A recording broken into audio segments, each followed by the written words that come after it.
Welcome back to our channel, ladies and gentlemen.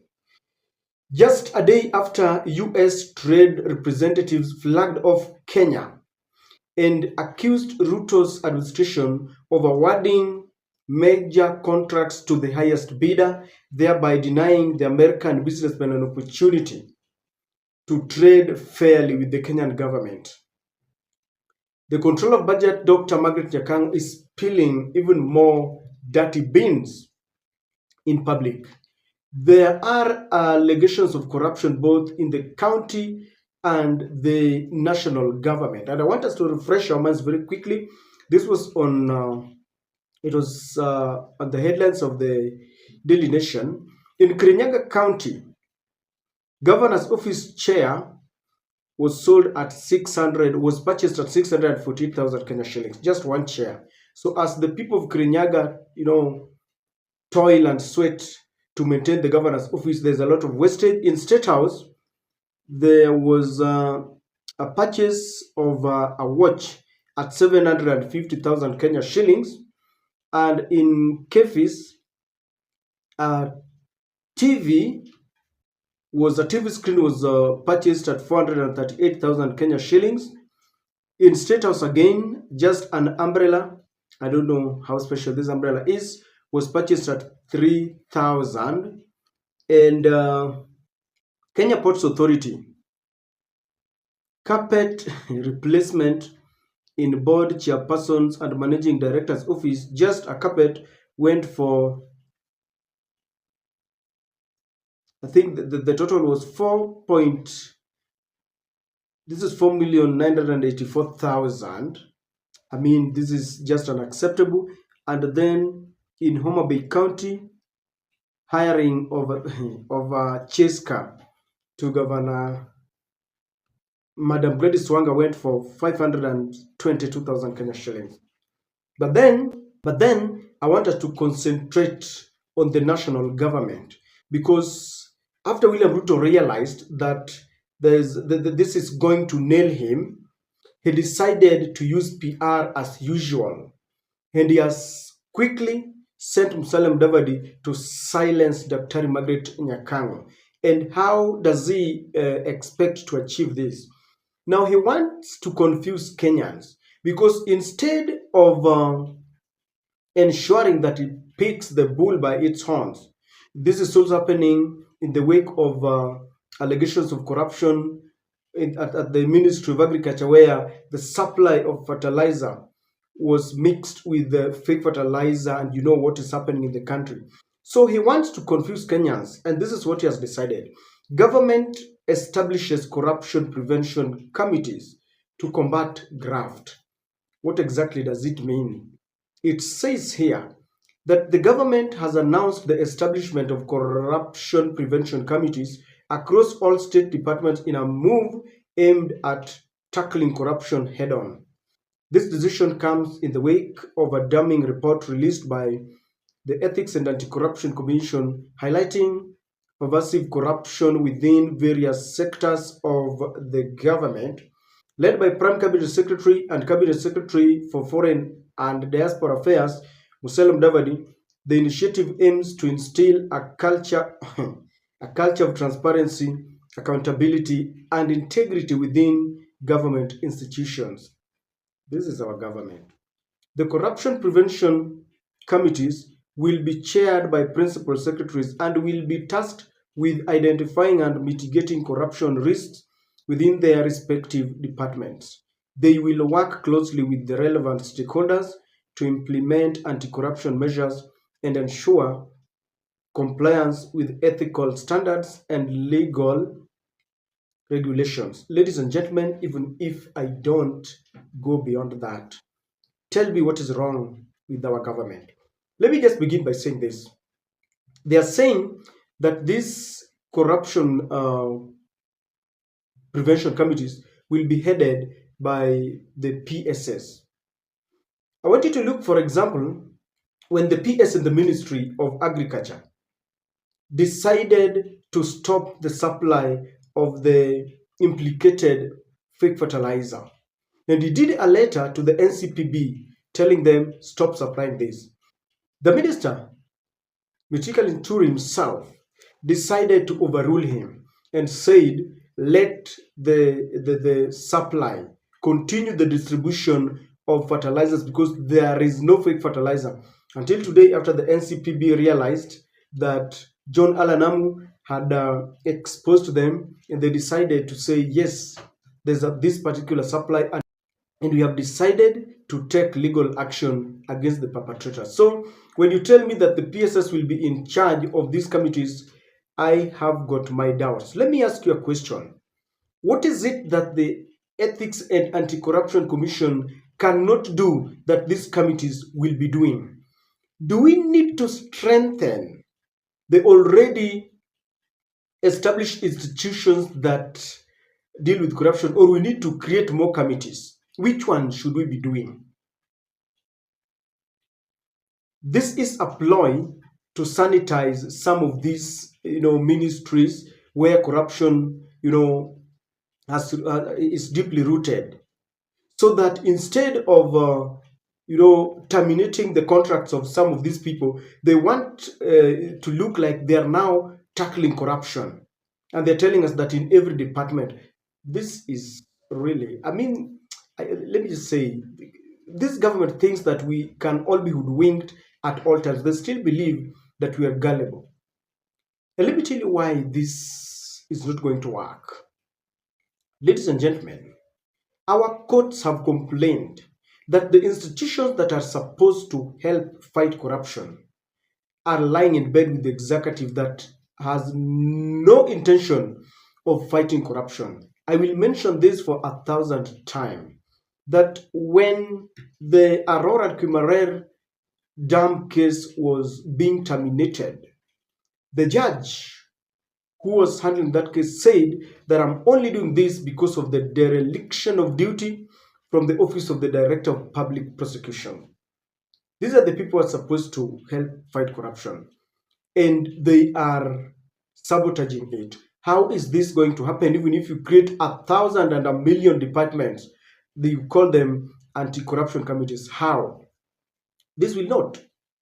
We know that our president has gone and retrieved some people who had been jailed for years for corruption cases. You see, we are acting and we are operating in a law of I'm innocent until proven guilty. But when I have been found guilty and the court has decided that I'm going to jail for maybe 60 years or 2 years, then the president comes and under the guise of the presidential mercies and pardon, then I'm pardoned and I go home scot-free. Some of them are given jobs in our public offices. How do we even trust that we're going to fight corruption? Don't you think we are being taken for a ride? It is impossible, ladies and gentlemen. EACC was given a mandate to fight corruption. They have been complaining that they don't have the teeth to bite, that they don't have the capacity to prosecute. Once they have investigated, they will, now push that file to someone to prosecute.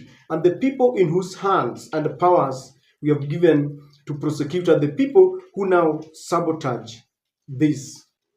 Why don't we just decide to declare that Kenya Kenya and corruption is one thing, so that we just legalize it instead of going round and round and pretending that we're fighting these committees?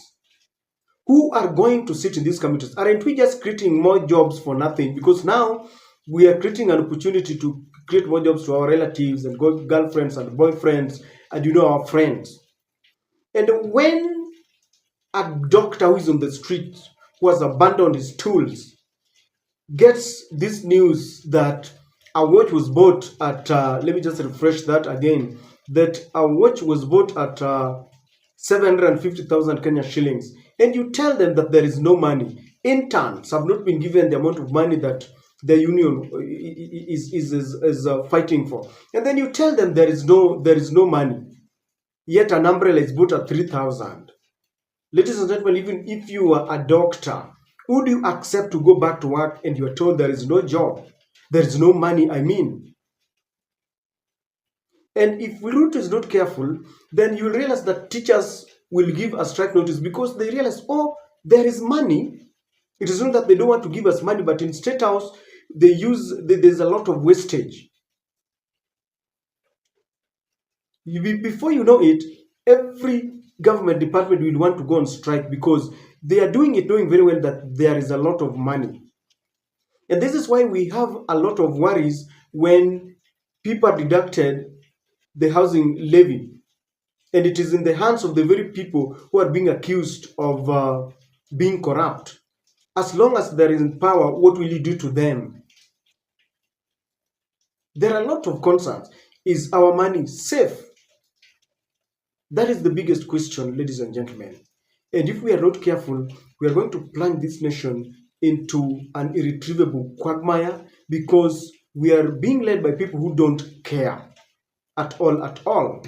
And this is also the reason why they want Margaret Nyakang'o to move out of that office. They want people who will be sealing, when you'll be covering all. When all this is happening, then they cover, they don't expose what is happening in the country. Ladies and gentlemen, as I've said, this is a ploy to ensure that they now change the narrative. They want us to start reading these headlines so that we don't look at the real issues, like the fertilizer, the minister in the Ministry of Agriculture. They just want us to believe that something is happening. And if we continue managing our government through PR, ladies and gentlemen, we are not going to head anywhere. These are the kind of things that Dennis Itumbi likes. Remember in the fertilizer saga, they said this is Azimio propaganda. Anything is Azimio propaganda. I don't know what you think, but do you think our government is serious? Do you think they feel that Kenyans are mature people who are learned and can understand what is happening? If maybe the control of budget would have not revealed this, where else would we have known? Who would have told us this? The ESCC had told us that some government officials are buying watches worth millions of shillings. I don't know what is happening, ladies and gentlemen, but from where I sit, this has backfired because if you see the comments that Mudavadi was given, this is a poisoned chalice. And Mudavadi knows better. And I think William Ruto decided to throw, this to him because he's the one who has been saying that we need to bring the perpetrators of the fertilizer scam to book. So he's given this to ensure that he sits over this to talk about it. They just want to give Mudavadi a platform to air his views and to talk tough. Nothing will happen. Do we have anyone who has been jailed for being corrupt?